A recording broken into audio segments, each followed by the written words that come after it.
চেতনায় বাংলাদেশ। সাতক্ষীরায় ২ আসনের বিএনপির মনোনীত প্রার্থী আলহাজ্ব আব্দুর রউফ ধানের শীষের পক্ষে নির্বাচনী প্রচারণা ও পথসভা অনুষ্ঠিত হয়। সাতক্ষীরার প্রতিনিধি মোহাম্মদ জাবেদ হোসেনের পাঠানো প্রতিবেদনে বিস্তারিত। সুলতানপুর এলাকাবাসী ৪ নম্বর ওয়ার্ড এলাকাবাসী, আমার দাবি থাকবে যে আপনারা ভোটের মাধ্যমে প্রমাণ করে দেবেন। যেখানে ডালি বর্ডার কয়েকজন লোক আছে একটু প্রমাণ করে দেবেন। আমার মনে হয় যে আপনারা যদি সকলেই মাঠে নেবে, মা বোনেরা একটু চেষ্টা করেন ভাইরা, তাহলে আমাদের দলের লোকজন আছে, আমার অনেক প্রিয় আওয়ামী লীগের ভাইরা আছেন, আপনারা নির্ভয়ে মাঠে নামবেন।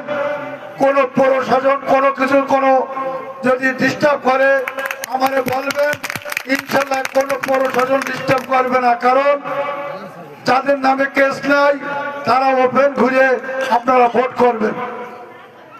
যদি কোনো ডিস্টার্ব হয়, কারণ আপনি এই দেশের নাগরিক, আপনার নামে কেস নেই, আপনার হয়তো কেউ হয়রানি করতে পারবে না।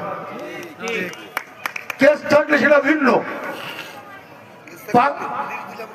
হ্যাঁ, আপনারা নির্ভয়ে যারা আছেন, আমার অনেক প্রিয় ভাইরা চাচারা আছেন, কারণ আপনারা অনেক পুরনো লোক, আপনাদের এই এলাকার অনেক গণ্যমান্য লোক আছেন, তাদের কথা কিন্তু এই এলাকার লোক কম বেশি